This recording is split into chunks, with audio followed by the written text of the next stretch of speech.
welcome back to another episode of Leyendas Productions. It is me, yo boy, Rusty, and we're back for another episode. We're going to be going over UFC 314, Alexander Volkanovski versus Diego Lopez.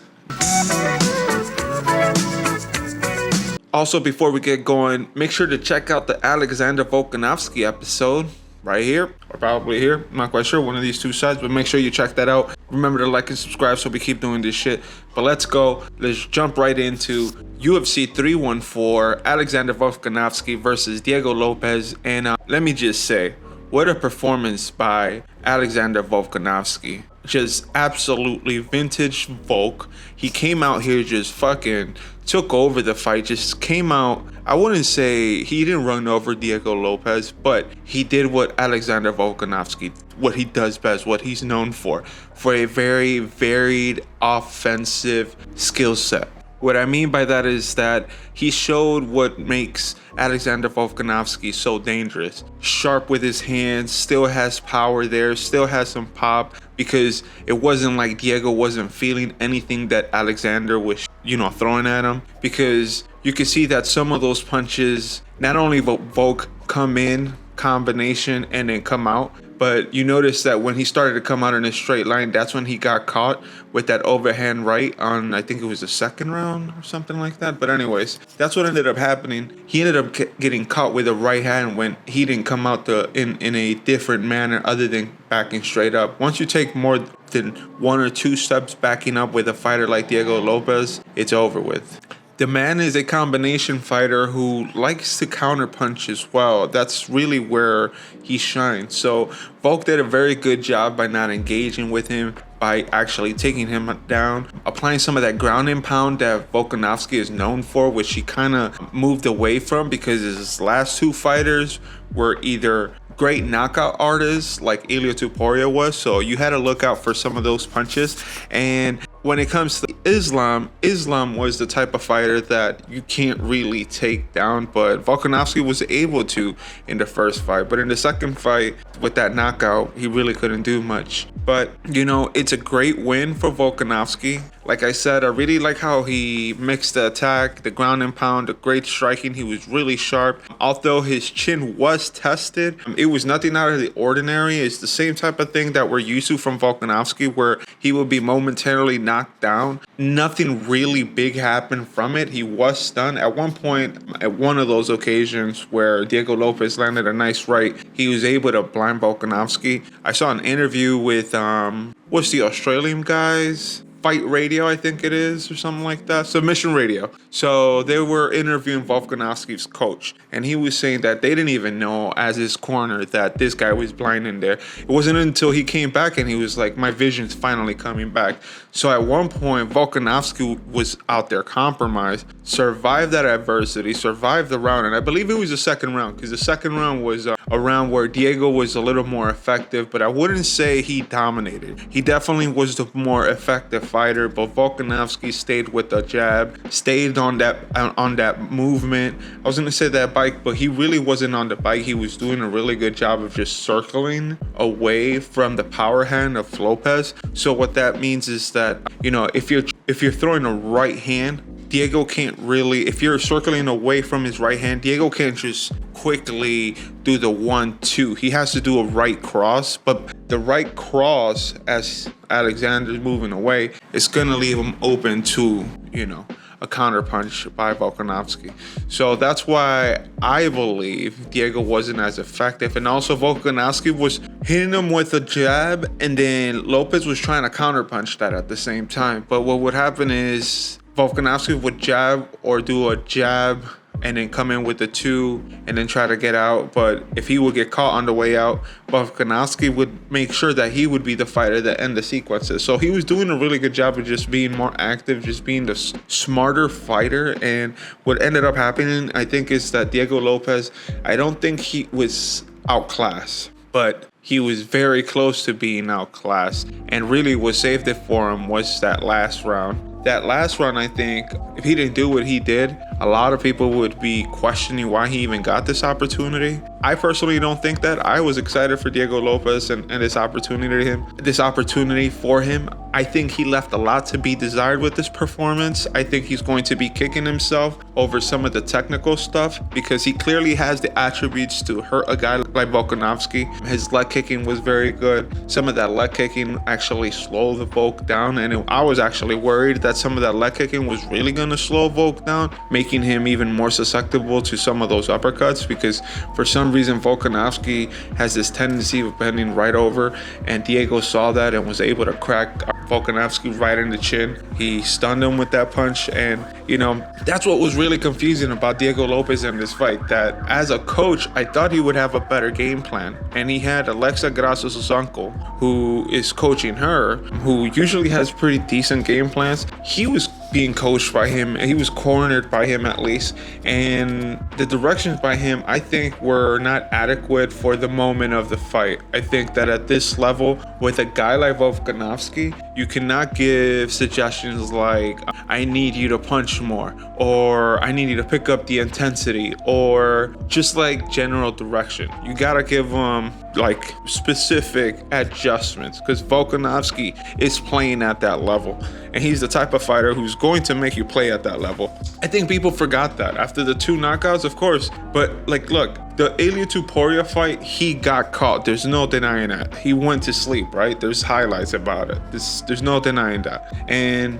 I think in retrospect, after seeing this performance, that victory by Ilia ages better because it shows his skills on closing down the space on a guy like Volkanovski. He was really good at tracking him down and landing his punches, even though he's a guy who's not necessarily the biggest or the longest guy, but he was able to land his devastating punches and his most effective punches to knock him out, right? A guy like Diego Lopez, I think that's where he failed, because he's actually longer. He can actually crack. He was able to hurt Volkanovski, but he failed to cut off the ring. He failed to pick up the amount of jabs he was throwing. He was trying to really pretty much just do a 1-2, or he was waiting for Volkanovski, or he just didn't get off before Volk. He didn't get off with this offense. And we saw that in the last round where he just threw caution out the window and he just started to recklessly, I would say, engage Volkanovski, which I was totally expecting in the first round, but didn't happen, right? It didn't happen. I don't know why. If Diego would have started the fight backwards, I think chances would have been better. If he would have started fighting the fight like he did in the 4th round and then ended up fighting the way he did in the 2nd and 1st round, I don't think anybody would be mad at him. But what we ended up happening is him having a really slow start due to Volkanovski ring IQ and game plan of jabbing, getting out first, making sure that he was able to get off and get out the way, which is something that not a lot of fighters can do. And then he was also counterpunching on some of those sequences. So Volkanovski looked great. Lopez left a lot to be desired. Where does he fit now? I think he's still number 1. There's no denying that. But how soon does he get a title shot again? He's going to have to take 1 or 2 fights, I think. And he's going to have to do it convincingly before they start to give these guys another shot. Because Volk has already proved that in rematches, if you don't come with that game plan, he's gonna take it home. And I think that's why he was so skilled. He was able to get a fight with Islam Makhachev, who was ranked number 1 or number 2 at the time. They were like disputing it, right? You're choosing. But they were both at a certain level, and they were at a certain time. They fought each other. And now Volk has proved that he still has that in him. With taking a guy, and that's the thing, like, how much can we take from a fight like against Diego Lopez? Because as good as Volkanovski looked, it wasn't the Diego Lopez we were used to seeing at the beginning rounds. So, and even then, even Diego Lopez on his best day, compared against a prime Volkanovski, or like the one we saw that night, because Diego's best performance wasn't against Volk, it was against someone else. Definitely not Volk. So will that be enough to beat him? I don't know. I think he needs to take 1 or 2 fights, show improvement, And if Volk is still holding the belt at that time, we'll see what happens. So I think Volk's got at least 2 or 3 more fights before he retires. So I'm excited to see where this goes. The division's really hot. We got Silva, Mosaev, or whatever the other guy's name is. I really don't know. I'm gonna look it up right now because I'm kind of on the flow of talking, so I don't want to mess that up. But I think he's got about 2 or 3 more fights. With this fight, he showed us that he's still locked in. He still could get in there and, just do damage and make his game plan. So I'm excited to see Volkanovski stay in this shape, take on challengers. I think that to beat him, you're going to have to be extremely good at something like Ilya was, which was his boxing is very sharp, but in combination with that boxing, he apparently has dynamite in his hand, so he'll put you to sleep. Volkanovski just happens to be getting caught by killers back to back, and now he has tamed the bull like the matador that Alexander Volkanovski the Great is. And we will move on to the co-main event, which is Michael Chandler versus Paddy Pimblett. Whew, what a fight, bro. What a fight. What can you say? Paddy Pimblett came out here to just make a statement of a fight. Say what you want about Michael Chandler. He's not the most technical fighter. He is not, in terms of how technical a car is. Michael Chandler is a 1960s Mustang. And a guy like Alexander Volkanovski is more of a, is more like a 2020 Ferrari per se. Very fine-tuned, takes, he's on top of everything now, apparently. He's on top of everything. He's locked in. So this is what Volk looks like at this age. Michael Chandler does not have that IQ that Volkanovski has. So, still very, very good guy. So in terms of fighting, sometimes can be dirty. But I think that Paddy Pimblett really needs to, get the credit that he deserves. I don't think Michael Chandler was as washed as people think. Yes, he was out of the ring for 2 years. Maybe there was some ring rust, but Michael Chandler was the explosive guy. He was the guy who always was dangerous against anyone. So we need to keep the same energy. I don't want to hear this about that Paddy's this, Paddy's that, or Michael Chandler's wash, or Michael Chandler was never really a threat. I thought he really had Dana White privilege from the get-go. Let's not deny that, but he was also a very dangerous fighter, and no one has beaten Michael Chandler like this. Not even Justin Gaethje, who is known for causing car crashes, like they like to say, right? Not even him, but Paddy the Baddy was able to do it, bro, in a fashion that was just chilling, bro. I loved it. I loved seeing that. So, an amazing performance by Paddy the Baddy. Showed tons of improvement in his defense because people were waiting for him to stay high with his chin and get caught by Michael Chandler. Michael Chandler is known for being short but having really wide looping punches, and with those punches catching people off guard and really doing the damage. He was able to catch Gaethje often. And I think the guy really had some ring rust, and Paddy just out there with the energy of just making it happen, making a statement. And Michael Chandler just happens to be the victim of that night. Be a victim of Paddy the Baddy, really. And kudos to how effective Paddy was in all aspects of his game, even on the ground, even on the wrestling. Michael Chandler really had no answer for Paddy Pimblett. Held all the keys, held all the answers, and really dominated Michael Chandler in a way we haven't seen before. And the fact that people are asking if Michael Chandler's over the hill, we won't know unless he fights again. So we could put that to rest, because up to this date, Michael Chandler has showed himself to be a very competitive fighter who's usually been on the wrong end of decisions, and he has been involved in very competitive and entertaining fights. That's his MO. He might not get the W, but he's always putting his opponents in danger just based on his abilities, not necessarily his brain abilities, but his physical abilities. But nonetheless, I think there was some ring rust there, and for him, he needs to go back to the drawing board and really decide what he wants to do. I think fighting guys like Paddy Pimblett, if this is really who Michael Chandler is, let's say if the next fight's like this and he's just absolutely destroyed, then I think he has to call it just based on his health. But let's say the next fight, he like fucking knocked somebody out, right? Something like that. Hey, I don't know. I think he could stick around and he could probably be a really great gatekeeper. I don't think Michael Chandler wants to do that, but Iron Mike, I don't know, brother. I don't know. After that, we're going to move on to Yair Rodriguez. After that, we're going to move on to Yair Rodriguez versus Pitbull. What the fuck? Patricio Pitbull. I forget his last name. But Yair, let me say, he had a great performance. He looks like his old self. He looked like the guy that was dangerous. He looked like the guy that was ready to take the title. He looked like the guy who won the interim title. Even better, I would say. Now, that's also true, but it's also dependent on the fact that Pitbull really looked like he was kind of just complacent with just standing there and waiting for Yair to mess up. And really that was not coming because Yair was locked in. Dude was locked in and was not going to let this opportunity go. He treated it like someone was coming to his house. That was the type of energy that I feel Yair came with. Like, bro, how are you going to come to my house? I don't know. So then he didn't let Pitbull get confident. He didn't let Pitbull find his range. He didn't let Pitbull land anything.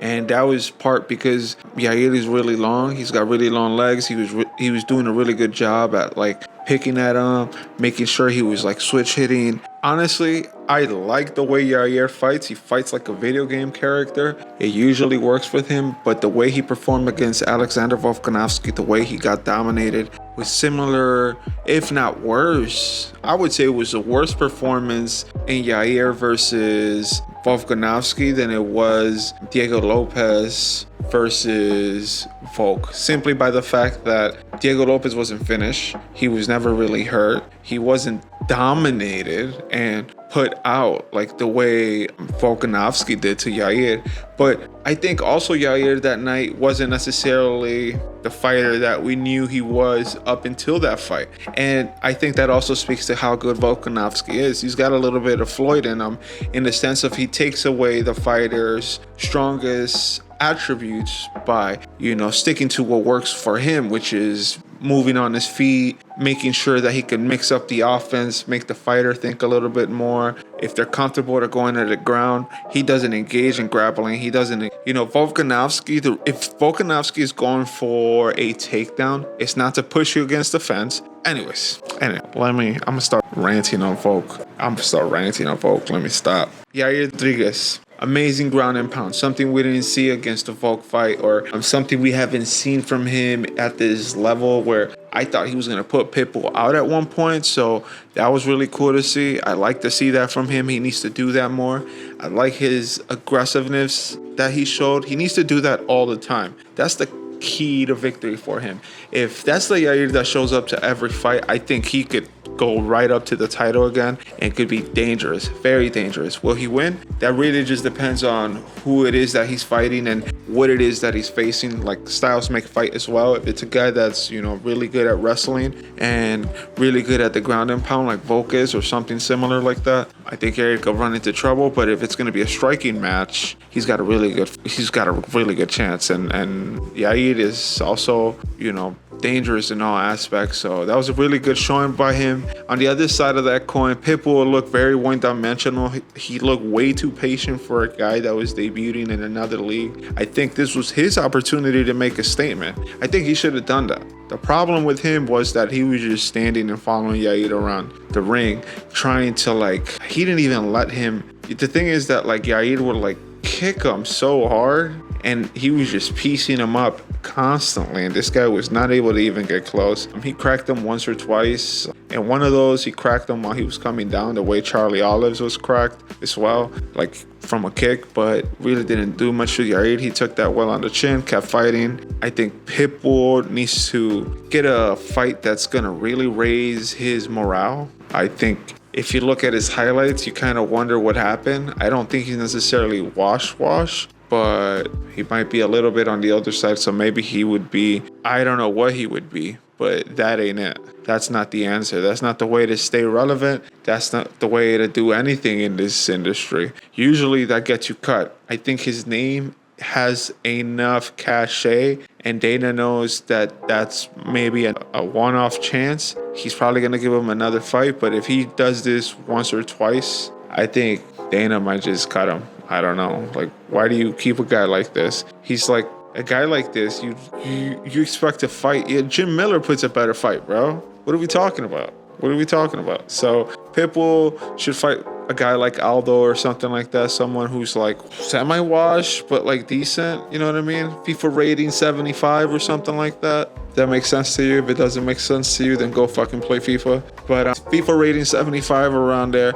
And I think that's what he needs to do and able to be, you know, getting into a groove of fighting UFC fighters. Because if he doesn't do that, bro, he's going to have a hard time fighting the way he fought. But let's move on. Bryce Mitchell versus Gene Silva. Whew. Man, let me tell you, that was one of the most satisfying fights to watch. I love seeing Bryce go to sleep. I didn't really have much against him until he started becoming, apologist for the people who cause Dub 2. I really can't say the words because YouTube might get upset, but man, was I happy that man was put to sleep. Look, Silva played with this man. He was playing with his food. There's no denying that. Look at that fight. Silva, I think he's severely underrated in the terms of like, from here on out, he should be fighting top 5 guys. I want to see him fight 5. Fuck it. Like they say, like it's a division of killers, and there's too much talent in this division. With like not Bryce Mitchell, but what is a homie that knocked him out too. Anyways, you know what I'm talking about. But I think he should skip all of them and go straight to number 5. I think he's that talented. I think that Bryce Mitchell is good, but I don't think he's like, I don't know. He's good, but I think he's hit his peak.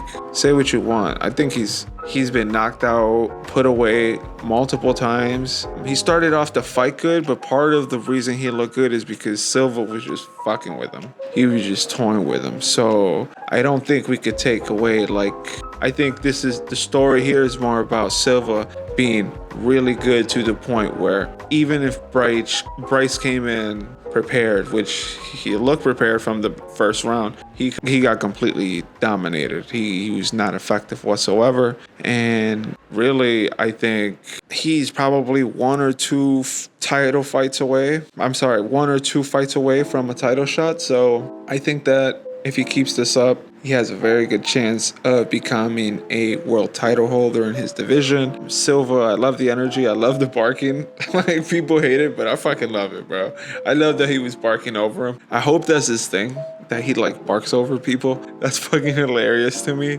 Maybe not bark all the time, but, like, bark, like, you know, when the fight starts, when you knock him out and defeat him. Especially if, like, put him to sleep. I thought that was hilarious, bro. But, Bryce Mitchell, I think he needs to mentally realign. He needs to be dedicated to fighting. Enough with the, pandering to the right. Enough with, like, the social media stuff. You need to lock in. You need to go somewhere else where you get your ass whooped for a while and you decide to improve because you hate yourself. And, I don't know, maybe a place like Miami. They're still right, but there's a lot of talent there. And, stop doing all this YouTube stuff. Like, the YouTube stuff is cool, but, like, I think it's a lot more successful if you're a lot more successful MMA fighter. So make of that what you will. It's not that difficult. After that, we got Nikita Krylov versus Dominic Reyes. Reyes, beautiful counter knockout. Really was an impressive high skill knockout. I think he's in a really good streak. I think he's looking locked in. He's looking like a fighter that is ready to fight. He looked like he wanted to be there. And in the fights where he was losing after John Jones, he just really looked like he just didn't want to be there or didn't want to be taking this fight. But that wasn't the case this time. It looked like, he was in a flow state. You can see that by the way he was fighting and by the knockout he scored. You have to be... Also, like, Krylov was like lunging, and kudos on Reyes on capitalizing on that. So, let's not make it sound like this guy's also Floyd Mayweather or anything like that, but it was still impressive to see him capitalize on something like that and put the guy out. Dude never gave up on himself, and it's good to see. It's a good fighter that is on a comeback tour. So let's see where this takes him. I'm not quite sure if it's the title. My thought was he should get the winner of Hill versus Roundtree. Maybe not. Let's see, who else is out there? Or maybe the winner of Hill versus Roundtree has to fight Erie, and then the winner of that fights Alex. So then he can fight someone else like, maybe Jan? Someone up there? Something like that, right? Who else? It has to be someone that's lost to Poatan, just so you can start building the case of getting a shot at him. If you don't do that, then you don't have a shot. So he keeps on winning, keeps on making his case. I think he should build on those wins, get himself a big scout, 1 or 2, and then I don't see why not. He would be fighting Poatan, and I would love to see a guy like Dominic Reyes fight Alex Pereira, just because he's very dynamic, and we know we're going to see a lot of striking, and he likes to wrestle, but I think Poatan has shown he could really counter that. But that is pretty much UFC 314 wrap up. That's my thoughts. That's pretty much what I saw that happen. Let me know what you guys think. I'm interested if you guys think specifically that Volkanovski is going to be around for a while. Do you think that he's got how many fights left like this? I think he's got at max 4, and that's very max. And I think safely speaking 2, depending who it is. He's got a really good shot. I think from anyone coming up, he's got a very, very good shot of beating them if they're not named Ilia Topuria. Ilia Topuria, I think he's got dynamite in those hands, and unless Volk implement a ground and pounding game that really wears down Topuria, like heavy wrestling to try to slow down and wear those hands, maybe something like that could work. Dude is not invincible, but fucking knocked him out. So what can you say about that? How many fights do you think Volk has left? I want to know that. And should I do a video on Bryce Mitchell and how hypocritical he is? I don't know. I've been rummaging about what episode I want to do to lock in and do a deep dive on. I do want to do more deep dives on gyms, but honestly, I was thinking that the content that I'm going to be doing might be more opinion based, just because that's where the views are going, not necessarily because it's something I necessarily want to do, but I do want to grow my channel. I do want to grow the community so we can engage. So doing stuff like going and doing kind of documentaries at this point, it's not necessarily best for growth because it's hitting a couple hundred views at best, and I'm doing a lot better doing these weekly uploads numbers wise, and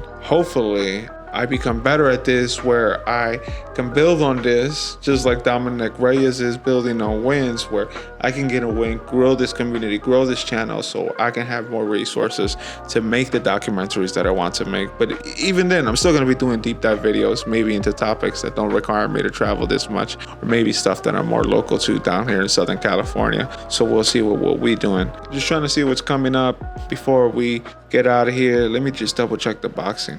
See the dog sleeping in the back? Nothing's really going on in boxing that I think is worth going over this next weekend. I'm looking at all the names. I don't know. The names are just not there. The fighters are not really trying to go all out. So we'll wait till the marquee fights come around. I think they're in the next month.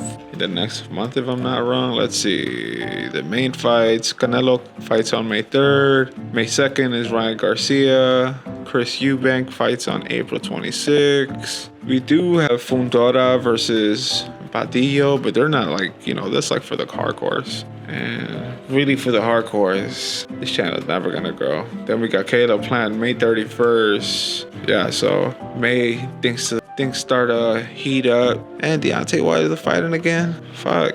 Alright, so we're gonna leave it there. We'll start to lock in next week.